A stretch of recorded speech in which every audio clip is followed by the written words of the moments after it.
Hey guys, traveling can be a stressful time. From packing your bag to checking into flights, later remembering you forgot to pack something, to arriving at a destination that may not even speak the same language. I've had a lot of experience in this area, from a 2-week motorbike journey throughout Vietnam to moving to Barcelona for 6 months, knowing absolutely no Spanish. In this video, I'll be sharing my top travel tips that I've learned throughout my experiences, which will hopefully help you on your journeys. Whether you're a seasoned traveler or a first-time adventurer, I hope these tips can come in handy. Let's get into it. Let's start before you fly. The first tip is to always try and pack light. There are many reasons for this. Firstly, shopping. While abroad, you're almost guaranteed to shop, and you'll need the luggage space to bring back your souvenirs and cheap branded goods. Secondly, safety. If you have a large luggage, you may need to store it unattended. For example, if you're on a bus or a ferry, you might need to store it in the luggage compartment. If you're making multiple stops, what's to stop someone taking their luggage and yours? The third is bathrooms. Many airports have crammed bathrooms which don't have the space for luggage. If you're traveling solo, you might need to leave it unattended. Fourth is the ability to store luggage in overhead compartments and skip the collection queues. Not only will this save you money, but it could save you up to 30 minutes at your destination waiting for your luggage. I've only had my handheld luggage weighed in Europe, but most airlines recommend a maximum of 7 kilograms. Now, I'm not suggesting you copy me, but the most I've ever done with this is 17 kilograms. And lastly, and most importantly, ease of movement. Try carry a 20 kilo suitcase through a city on public transport. If you have before, you'll know what I mean. So traveling light in nearly all cases makes sense, at least in my experience. The second travel tip is having a well-stocked backpack on the flight. I like to think that I have this pretty well handled these days. The first item is a pen for filling out immigration forms. Second is a SIM needle for changing SIM cards on the go. Third is an international travel adapter. Here in New Zealand, we have one of the most obscure plugs, so if you travel a lot, just get the multi-country ones, as even within Asia, you have countless versions. Fourth is emergency cash. New Zealand dollar is accepted by money changers everywhere, but if you have US dollar, this is the best. Fifth is first aid items like tissues, Panadol, and band-aids. You never know when you'll need them. Sixth is a power bank, along with all the chargers you'll need, including phone and laptop. With your phone charger, make sure you have the USB version, as you never know where you'll be able to use them, and free up your plug adapter for charging something else. Seventh is a good pair of noise cancelling headphones. I have the Bose QC35s, which are great, and even better that they have an adapter which allows me to use it on the plane entertainment systems. The case also has a useful pocket, which I usually keep my passport and my visas in. After that, it's up to you. For example, if you like travel cushions, random electronics, a Kindle, that kind of thing. As a side note, I was really impressed by Air New Zealand on my recent trip to India. They had free Wi-Fi, in-flight games, unlimited food and drinks. They've really stepped up their service after COVID. The third travel tip before leaving home is to get a multi-currency card. I personally use Wise, which was super easy to apply for, top up, and use overseas. There are other great cards starting to get traction in the market, including Revolut and Utrip. Some countries, such as India, have issues using foreign cards. However, most countries widely accept these cards as they're backed by the likes of Visa and MasterCard. If you're interested in Wise, I made a video about them in the past and have a referral code down below to save money on your first transfer. The fifth tip is to have open flight dates. The easiest way to research this is by going through Google Flights. What you want to do is when you go to Google Flights, put in your departure and arrival airports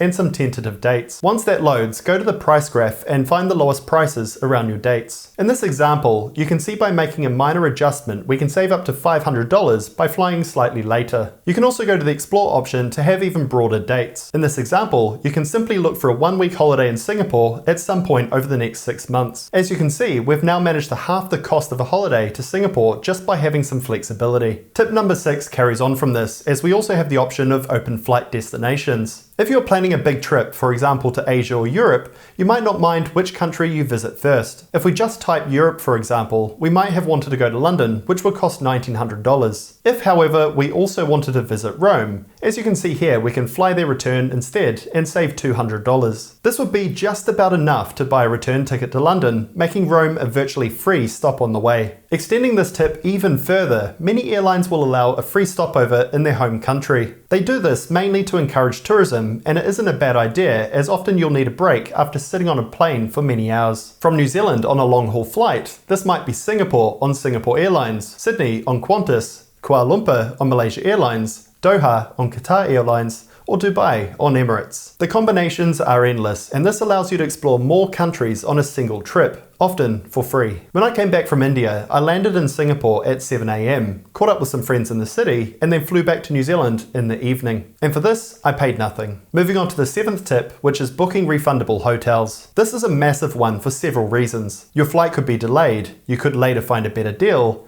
your plans might change. Why pay today what you can pay later? The best way I've found to do this is by booking through the hotel directly or through a trustworthy third party such as booking.com. On the likes of Airbnb, they also have a filter for places not requiring upfront payments. Some websites might even charge you upfront in New Zealand dollar, which can often have hidden currency exchange costs too. So that wraps up the tips before you fly. Once you're at your destination, here are some more tips. The first is to never ever change money in New Zealand or at airports. The rates are an absolute scam, and you could lose 10% of your purchasing power before you even leave New Zealand. Here's a quick example if I had 1,000 New Zealand dollars and was travelling to Singapore. If I used Travelex here in Auckland, I'd get just under 800 Singapore dollars. If instead I went to Singapore and changed my money there, right in the heart of the city, I could get $830, almost 5% more currency. The difference is even larger when it comes to less traded currencies, like the ringgit, the dong, baht, that kind of thing. Of course, it's important to get some emergency cash, just in case you have some issues with cards, but if you travel with lots of cash, it might pay to change at the destination. The second is to always use a local SIM card. You can easily pick these up at any airport. This is important as overseas their data plans can often be cheaper and more plentiful than the ones we're used to here in New Zealand. In Singapore, for example, Singtel offers a card for $50 that includes 100 gigabytes of local data, and I think it was another 3 gigabytes for the surrounding ASEAN countries. The last thing you want while traveling is to get lost or to lose contact with others. Just don't forget your SIM needle in your carry-on luggage. Following that is my third tip, to research the local ride and food delivery apps. Ordering taxis or food through hotels is way overpriced, and you're always better off doing what the locals do. In Southeast Asia, for example, you have Grab, which is basically the same as Uber, where you have the rides as well as the food delivery. In India, you have Swiggy for food and Uber for rides. Through the food apps, you might also have the opportunity to try more of the local dishes, as they can all be delivered right to your accommodation if you're tight on time. My final tip is to use a regular card, say an expired credit card or business card, and use this to activate power in your room. Most hotels now require you to put the room card in a slot by the door to activate the lights and aircon. In hot countries, after being out and about, you generally want to come back to a cold room with aircon. By using an old card, you can leave it on even when you're not in the room, allowing you to return to a cool room. I hope you enjoyed this video, and if you did, please make sure to subscribe down below to keep up to date with all my future content in the personal finance and investing space. Thanks for watching, and I look forward to catching you on the next one. Cheers.